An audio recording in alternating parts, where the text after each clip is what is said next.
Hi friends, మనం నిన్నటి వీడియోలో అయితే గంగోత్రి నుంచి అయితే కేదార్నాథ్కి అయితే బయలుదేరాం. బట్ మనకేంటంటే చీకటి పడటం వల్ల మనమైతే ఉత్తరకాశీలోనే ఆగాము. ఉత్తరకాశీలోనైతే మనం కాశీ విశ్వనాథ టెంపుల్ని అయితే దర్శనం చేసుకున్నాము.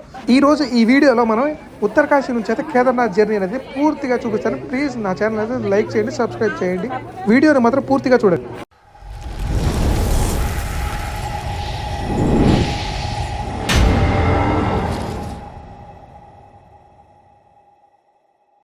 ఎర్లీ మార్నింగ్ అయితే మనమైతే రూమ్ చెక్అవుట్ చేసేసి అయితే మనమైతే వెహికల్ ఎక్కేసాము. ఇక్కడ వెహికల్కి మనకైతే 1200 రూపాయల దాకా ఛార్జ్ చేశారు ఈచ్ పర్సన్కి, డైరెక్ట్గా కేదార్నాథ్కి. సో ఇదంతా మనకైతే మొత్తం కొండల్లోనే రోడ్డు, ఘాట్ రోడ్డు మొత్తం సూపర్ ఉంది. ఈ లొకేషన్స్ అయితే ఓన్లీ సింగిల్ వెహికల్ మాత్రమే పడుతుంది. ఈ టైప్ అయితే బస్సులు అయితే ఏముండవు. మన వెహికల్ అయితే మార్నింగ్ అయితే బ్రేక్ఫాస్ట్ బ్రేక్ అయితే ఆపేసాడు. సో మనమైతే ఇక్కడ ఓన్లీ చాయ్ తాగినాము. మా మామ అయితే ఇడ్లీ తీసుకున్నాడు. బట్ ఇడ్లీ ఏంటంటే డెడ్లీ లాగా ఉన్నాయి, గట్టిగా ఉన్నాయి. బట్ ఇది మనం అయితే తినలేమనేసి ఓన్లీ చాయ్ అయితే సరిపుచ్చుకున్నాం. ఇక్కడైతే ఒక టెంపుల్ ఉంది. టెంపుల్ మాత్రం చిన్నగా బాగుంది. ఇక్కడ ఈ టెంపుల్కి మనం వెళ్ళి వచ్చిన తర్వాత ఇక్కడైతే మౌంటైన్స్ ఉన్నాయండి. చూస్తుంటే మాత్రం మైండ్ బ్లోయింగ్ ఉంది. బట్ ఇక్కడైతే అంటే డైలీ మనం అయితే జర్నీ చేస్తే మాత్రం అసలు ఈ గుట్టల్లో మనకి జర్నీ అయితే చాలా టైం పడుతుంది. ఈ గుట్టలు కూడా సూపర్ ఉన్నాయి. ఇక మనం అయితే ఫోటో తీసుకుని అందరూ ఇక్కడైతే ఆగేసి అయితే ఫోటోలు దిగుతున్నారు. ఈ భయ్యాలంతా మనకైతే బాగా పరిచయం అయ్యారండి. మనకైతే హిందీ అంత రాకపోయినా సరే ఏదో ఒకటి అయితే మసిపూసి అయితే మారేడికాయ చేసేసాము. మంచిగా మాట్లాడారు, మస్తు అయితే ఎంజాయ్ చేసాము. చూసారు, మనం ఫోటో అయితే దిగాము. ఈ భయ్యాలు అయితే మనకైతే ఈ ఫ్రూట్ ఒకటి తెచ్చారు. ఈ ఫ్రూట్ అయితే చాలా బాగుంది, టేస్ట్ మాత్రం అసలు కేక్ ఉన్నది. ఇదైతే నేనైతే ఫస్ట్ చూడగానే ఇదైతే చిన్న యాపిల్స్ అనుకున్నా. బట్ ఇదైతే యాపిల్ కాదు, అక్రోడ్ సంథింగ్ ఏదో ఫ్రూట్ ఉంది. బాగుంది, టేస్ట్ అయితే చాలా బాగుంది. దాని తర్వాత అయితే ఇక్కడైతే ఒక లొకేషన్లో అయితే ఆపిండండి డ్రైవర్ భయ్య. ఇక్కడ నుంచి అయితే వాటర్ అయితే ఫ్లో అయితే కిందకి, ఓన్లీ వర్షాకాలం అయితే సూపర్ ఉంది.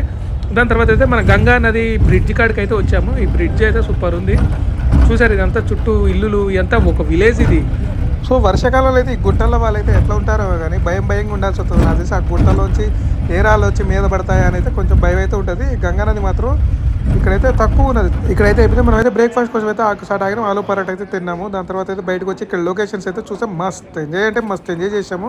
చాలా బాగుంది ఇక్కడైతే లొకేషన్. మన వెహికల్స్ అయితే మళ్ళీ ట్రాఫిక్లో ఇరుక్కున్నాయి. మాకు రోజు అంతా ఇక్కడ ట్రాఫిక్లోనే ఉంటున్నాం. హోటల్స్, రూమ్స్ ఏం తీసుకోలేదు. మా అంతా స్టే అంతా ఈ రూమ్స్, ఈ ఓన్లీ ఈ వెహికల్స్లోనే మా స్టే అంతా అయిపోతుంది. జర్నీ అయితే అలా చేస్తున్నాము. మన వెనకాల అయితే బస్సు చూసారా, బస్సు వస్తుంది. ఈ ఒక్క బస్సు వచ్చిందంటే ఇంక ఎదురుగు నుంచి అయితే ఏమీ వెహికల్స్ అయితే రావడానికి ఉండదు, ఓన్లీ బస్సే పట్టింది. సో జర్నీ అయితే అలా కుదురుతూ ఉన్నది మనకైతే. దాని తర్వాత అయితే చూడారా అటు నుంచి వెహికల్స్ ఎలా అవుతున్నాయో, మనం అటు నుంచి ఇటు తిరిగి వచ్చేసాము. మొత్తం కొండలో ఒక కొండ నుంచి ఇంకొక కొండకి మారటమే ఉంది ప్లేస్ అంతా. అదిగో చూసారా మొత్తం లొకేషన్స్ అయితే. అదిగో దూరంగా అయితే మంచు పర్వతాలు ఉన్నాయి, మీకు కనిపిస్తున్న జూమ్ చేస్తున్నా చూడండి. అదిగో అల్లంత దూరాన. టీవీలో సినిమాలో చూస్తుంటే మాత్రం బాగుండి అనిపించింది, కానీ ఇక్కడ కొత్త మాత్రం చలి భయంకరంగా ఉన్నది. బస్సు మాత్రం మన వెనకాలే వస్తుంటే ఏడ గుద్దుతాడు, ఏడ కొండను గుద్దుతాడు, ఆ కొండల మీద నుంచి చర్యలు ఏడ మీద పడతాయా అని భయం వేస్తుంది. సో బస్సు ఒకటి వస్తుంటే మాత్రం వెహికల్స్ అన్నీ ఆగిపోయినాయి. అక్కడ దూరాన్ని ఆగిపోయింది బస్సు అయితే. సో మనం అయితే వెళ్తా ఉన్నాము. ఎంతసేపు వెళ్ళా మాత్రం జర్నీ అయితే మనకు కంప్లీట్గా. అదిగో చూసారా కింద అయితే ఇంకో విలేజ్ ఉంది. మనమైతే చాలా హైట్లో ఉన్నాం. ఆ విలేజ్ అయితే అంత కిందకు ఉన్నది. వర్షం నీళ్ళు వస్తే మాత్రం ఆ విలేజ్ కొట్టకపోద్దో ఏమో అర్థమైతే కావట్లేదు. జనాలు అయితే చాలా రీసులు చేస్తున్నారు. అవతల పక్కకు పోయి అటు తిరుగుతూ ఉన్నారు. కింద పడ్డారంటే అయిపోతాయి అవుట్. చాలా డేంజరస్ అయితే ఉన్నాయి. విలేజెస్ అయితే మాత్రం సూపర్ ఉన్నాయండి. ఈ లొకేషన్ నుంచి చూస్తుంటే మాత్రం అబ్బా మైండ్ అయితే బ్లోయింగ్. వచ్చేసాము సోన్ప్రయాగ్కి వచ్చిన తర్వాత ఇక్కడైతే రూమ్ తీసుకున్నాము.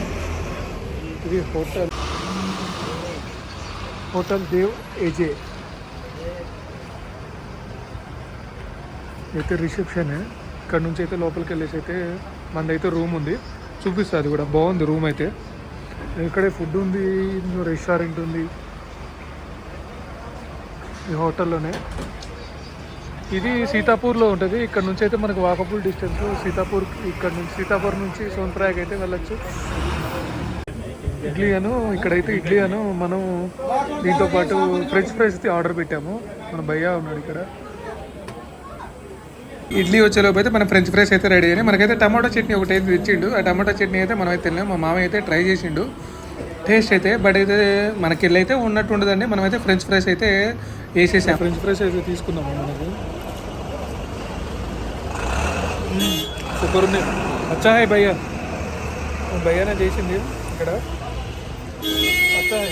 చూసారా పొగలు కక్కే ఇడ్లీ అయితే మనం అయితే ఇక్కడ నుంచి మన భయ్యాతో అయితే చేపించుకొని తీసుకున్నాము. సరే మన సైడ్ ఉన్నట్టు ఉండదా అయితే చూడాలి. ప్లేట్ ఇడ్లీ అయితే ఎంత ఉందో గెస్ చేసి మీరైతే కామెంట్లో రిప్లై ఇవ్వండి. నేనైతే చెప్తున్నాను ప్లేట్ ఇడ్లీ వచ్చేసి అయితే ఇడ్లీ ఫ్రెంచ్ ఫ్రైస్ అయితే మనం బయట చేసి ఇచ్చాడు అడిగితే. అయితే బాగుంది ఇక్కడైతే. చూద్దాం టేస్ట్ కూడా మన రూమ్కి అయితే తీసుకుని వెళ్ళైతే స్టార్ట్ చేద్దాం. ఓకే, ఇదైతే మన రూమ్కి అయితే వెళ్తున్నాము. మన రూమ్కి ఇక్కడ ఇడ్లీ 130, అది 120 అంటనా. 2 ప్లేట్లు ఇడ్లీ 120. ఇది మన రూమ్, మన ఫుడ్. రూమ్ అయితే బాగానే ఉంది. బాత్రూమ్ గీజర్ ఉన్నది, అంత బాగుంది. ఇది కూడా బాత్రూమ్ కూడా ఫ్రీ.